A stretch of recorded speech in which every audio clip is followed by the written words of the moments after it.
అందరికీ రథసప్తమి శుభాకాంక్షలు.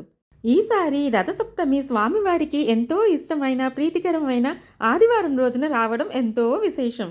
25వ తేదీన రావడం ఇంకా విశేషం. ఎందుకంటే 2+5 7. రథసప్తమికి 7 అనే నెంబర్ అనుసంధానం ఎంతో మ్యాజికల్ అని చెప్పచ్చు. రథసప్తమి మాఘమాసంలో వచ్చే శుక్లపక్ష సప్తమి నాడు వస్తుంది. ఆ రోజున సూర్యభగవానుడు 7 అశ్వాల మీద వస్తాడు. ఆ 7 అశ్వాలు ఇంద్రధనస్సు. ఇంద్రధనస్సు అంటే 7 రంగులకు ప్రతీతి. 7 అనగా వారంలోని 7 రోజులు. మనకు కనిపించే ప్రత్యక్ష దైవం శ్రీ సూర్యభగవానుడు మనకు ఆరోగ్య ప్రదాత.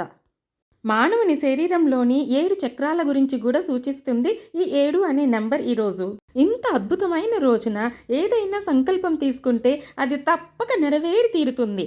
ఈరోజు విధి విశేషాలు ఏంటంటే, సూర్యోదయానికి ముందుగానే స్నానం చేసి స్వామివారికి ఎంతో ఇష్టమైన గోధుమ దీపం పెట్టి ఆయనకి ఇష్టమైన ఎర్ర పూలు, ఎర్ర పండ్లతోటి పూజ చేయాలి. సూర్యకిరణాలు పడే చోట పొయ్యి ఏర్పాటు చేసుకొని ఆవు పాలను 3 సార్లు పొంగించాలి.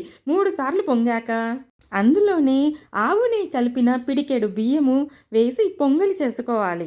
ఆ పొంగలిని స్వామివారికి నివేదన చేసుకున్నాక ఇంటిల్లిపాది తిని సంతోషంగా ఉండాలి. ఈరోజు గోధుమలను కానీ, ఎర్ర పూలు, ఎర్ర పండ్లను కానీ దానం చేస్తే ఎంతో ఫలం.